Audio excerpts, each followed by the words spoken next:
Alright guys, today on my home garage, we got a 2008 Chevy Equinox, two-wheel drive LT. We're gonna take a look at this car because this is the car I did a head gasket on.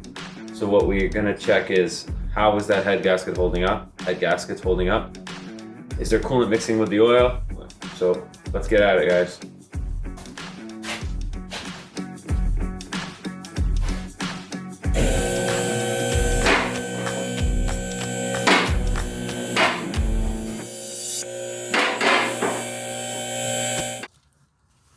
Alright guys, so once you have your car up in the air or on jack stands, whether you're crawling under or you have a lift or you have quick jacks, you're going to disconnect the drain plug. This one is a 15mm drain plug.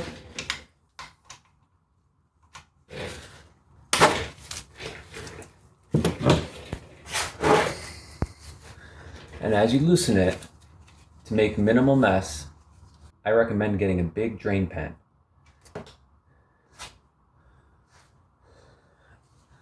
So we did a head gasket on this vehicle, so we're just going to check to see if it's milky, and the oil does not look milky, so I do not believe that we're having any coolant mixture in here.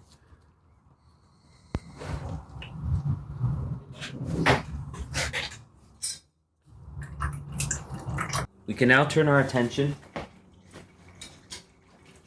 to the oil filter. So while your oil is draining from the drain plug, get yourself a pair of oil filter pliers or an oil filter adapter socket to remove it. And if you have an oil filter adapter socket, it would fit on even aftermarket filters. I just prefer this one. So this is a universal. So you just give it a good turn. And what you're gonna do is, keep your drain plug where it can get both, and you're just gonna turn it slowly until it starts draining.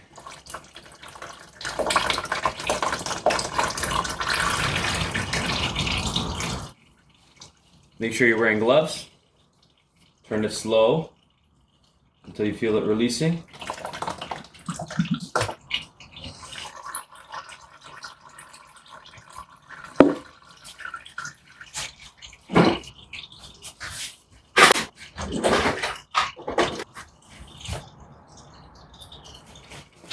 Once the oil is almost complete, you take a little bit of oil on your finger and you put it on the new gasket of the new oil filter.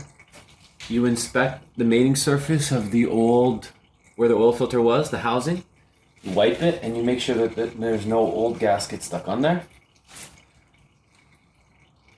Now you're gonna thread the new one on. And you're just gonna get a hand tight. Just keep going with your hand. Don't reef on it with two. One hand should suffice. Okay, that's tight now. Now you're going to get yourself a new drain plug or a new gasket. The oil could drain forever. You could leave it here and it'll drain for a long time. If you have the time, please do so. Drain as long as you want. Grab yourself a new gasket.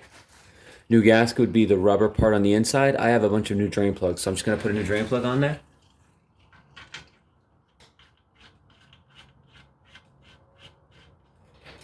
And this particular drain plug is a 13mm. It may differ from yours, so keep that in mind. And it's 18 foot-pounds, the torque.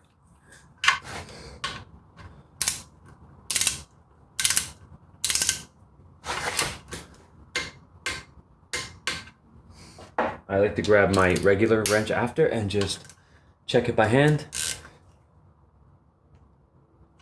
Okay, it's good. What you're going to do now is clean up the area because you want to know if you have a leak. You don't want to think you have a leak.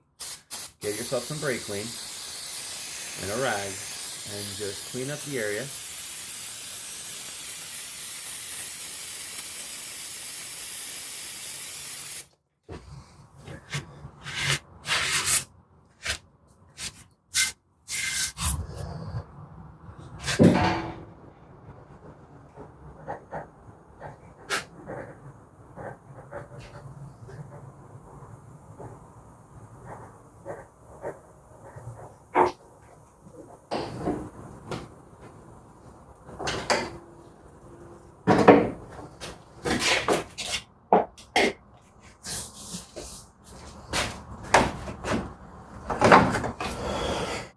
the vehicle takes 5W30 recommended by the manufacturer.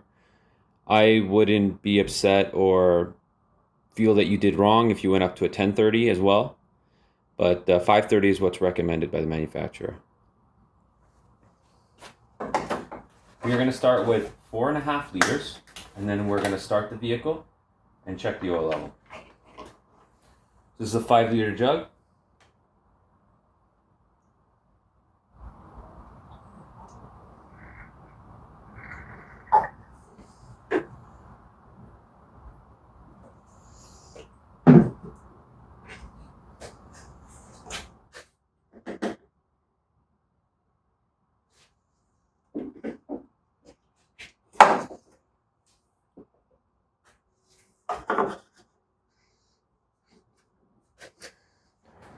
I will now start the vehicle, run it for about 10 seconds, shut it off.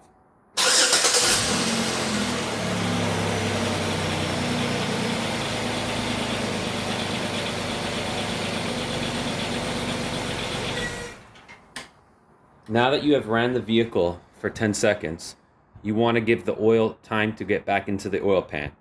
So at this time would be a good time to check your tire pressures, top up your coolant, check the rest of the fluids on the vehicle, check the air filter, and just wait for that oil to drain back into the pan so that you can get an accurate reading on your dipstick.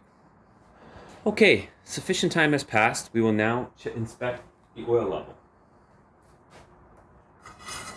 First thing you want to do is wipe your dipstick down. Now we're looking for a reading in between those dots.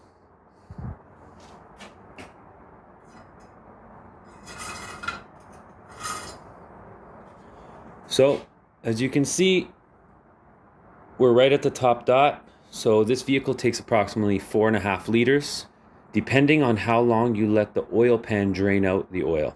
So, we can now reinsert this back in. Another step you may want to take is have a quick peek underneath the vehicle and just make sure that while you were running that vehicle, your drain plug wasn't leaking and your oil filter wasn't leaking. So we'll do that right now. So I've inspected underneath the vehicle. There is no leak from the drain plug, which we torqued, and there is no leak from the oil filter, which we got nice and tight with our hand tight. Okay? So that completes the oil change on this vehicle. So now we were going to go inside the vehicle and we are going to reset the oil light.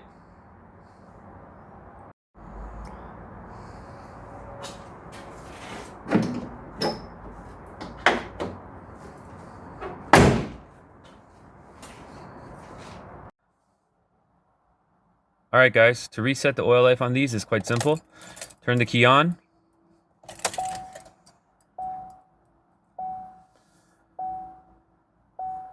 If you are not at the oil life yet, you just hit information button until you reach the oil life. Once you are there at this screen, you will hold the check mark down until your oil life resets, like it just has right there again. And that's how you reset the oil life on these GM products. Very simple. Alright guys, that concludes the oil change on this 2008 Chevy Equinox with the 3.4 liter V6. If you enjoyed the video, like it down below. Don't forget to subscribe to the channel. There's always more content on this vehicle. Stay tuned for that. Have a nice day.